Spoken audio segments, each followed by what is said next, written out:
ngayon ang kulay ng bansa.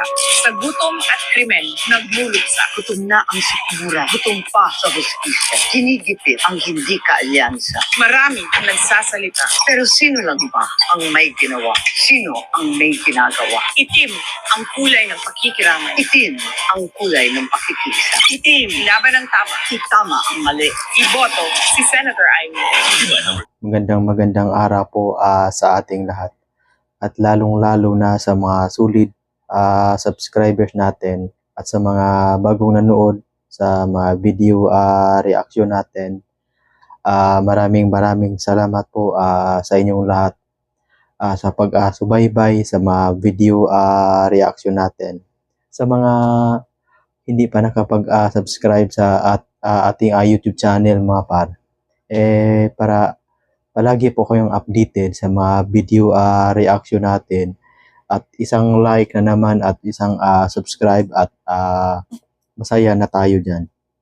So ngayon mga par ay mag-react tayo kasi si Amy Marcos ay inendorso ni VP Sara mga par bilang isang senador.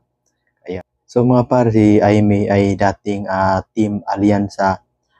So ngayon mga par ay si Amy Marcos mga par ay kumakampi na siya ngayon sa Team Duterte.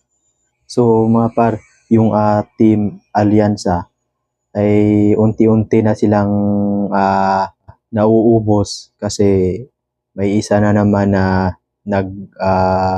nag-traitor sa kanilang grupo ng Alyansa mga par ay inendorso din ni VP Sara si Camille Villar.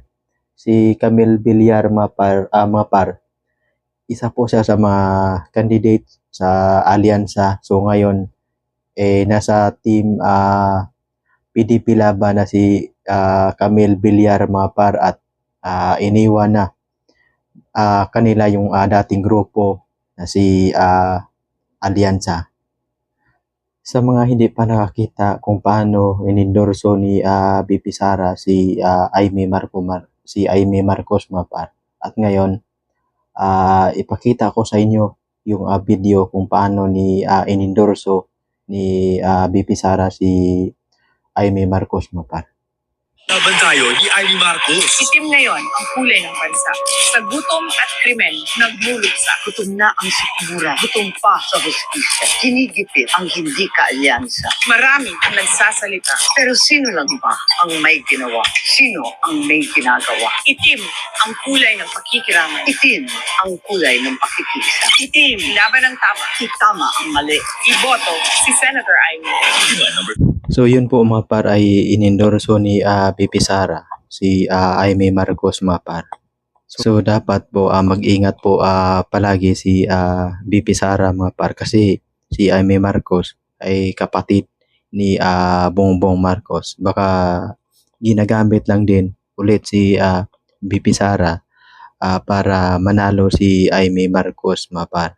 Kasi alam na natin yung Dungog Marcos mga par